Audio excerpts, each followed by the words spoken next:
मुसीबत में चंद्रयान-3, इसरो ने लिया एआई का सहारा।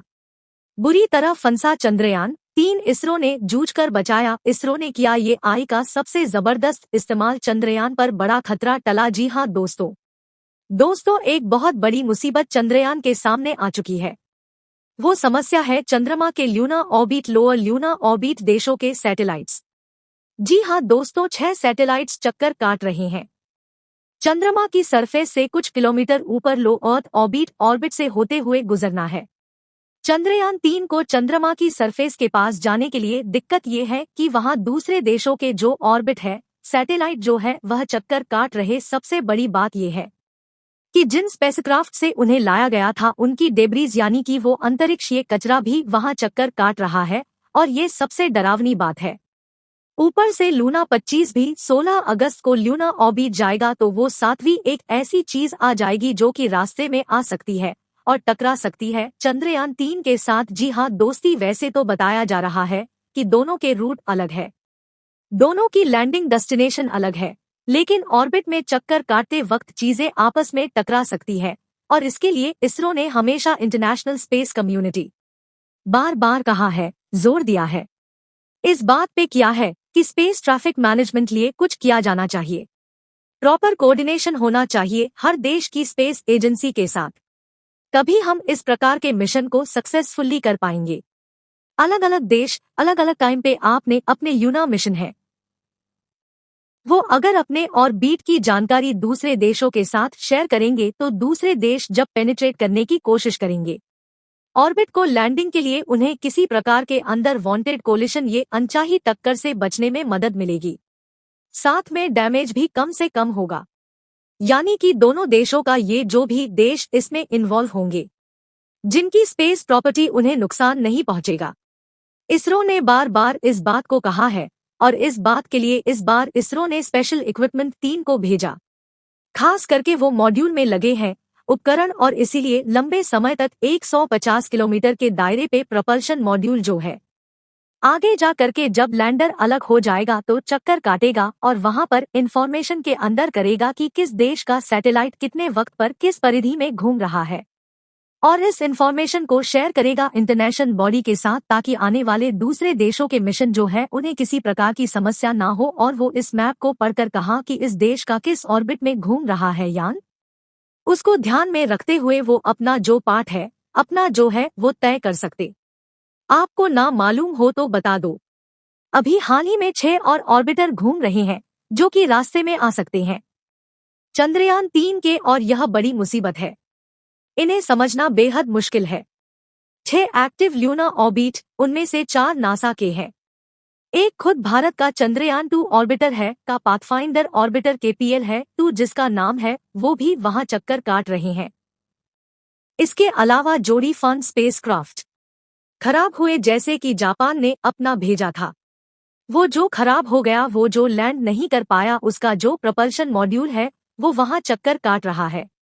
चंद्रयान-1 का प्रपल्शन मॉड्यूल वहां जाकर चक्कर काट रहा है। तो ये डिलीवरीज भी हैं जिनसे कोलाइड होने का बड़ा खतरा रहता है।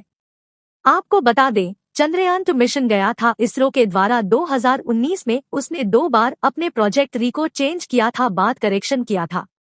वीडियो में आगे बढ़े उससे बचने के लिए इस प्रकार की किसी से यानी कि चीजें सामने आती, ये इतिहास में पहली प्रोवन है, और इसके लिए चंद्रयान-3 को कैपेबल बनाकर भेजा गया है। उसकी क्षमता उस प्रकार की दी गई है, उसके अंदर ऐसा एआई डाला गया है जो खुद से ही इन कोलिजन को अवॉइड कर सके, और इसका नाम दिया गया है कोलिजन अवॉइडेंस मनोवर्ड, या तो धरती से किया जा सकता है। वैसे सबसे ज्यादा इम्पोर्टेंट रहता है कि खुद वहां पर जो वो खुद इसको करें, लेकिन जरूरत पड़ने पर इस इंफॉर्मेशन को मिलने के बाद में क्राउन से भी ये चीज की जा सकती। इससे कोलिजन अवॉइडेंस मनोर कहा जाता है। और दोस्तों, ये बहुत महत्वपूर्ण है, इसके बगैर किसी भी स्पेस जर्नी आने वाले समय में नहीं पूरा किया जा सकेगा। अभी जो मैपिंग की जाएगी वहां ट्रैफिक की चंद्रयान-3 के द्वारा इसे इस्तेमाल किया जाएगा। दुनिया की दूसरी स्पेस एजेंसी के द्वारा जब वो ल्यूना लैंडिंग करेंगे आने वाले टाइम में, हम सब जानते हैं कि वहां पर ट्रैफिक बढ़ने वाला है। आपको बता दें, इसरो इस इंफॉर्मेशन को किसके साथ शेयर करेगा? Inter agency space debris coordination committee IADC नाम है। इसका ये स्पेस डेब्री का मैप बना के रखती है। आपको बता दें, धरती के अराउंड भी काफी सारा स्पेस घूम रहे हैं, जो आने वाले टाइम में जो स्पेस मिशन जाएंगे उसके लिए बहुत बड़ा खतरा बनेगा। ये लोअर ल्यूना ऑर्बिट, ये जो सेक्शन है यहाँ पर सारे देशों की सैटेलाइट लगभग इसी ऑर्बिट के अंदर में चक्कर काट रही है, और इनके और भी क्योंकि बार बार चेंज किए जाते हैं, उसे रिपोजिशन किया जाता है। तो जो लास्ट इन्फॉर्मेशन दी जाती है किसी भी देश के द्वारा कि मैंने चेंज किया है यहाँ पर ऑर्बिट, उससे वो चेंज हो चुकी होती है।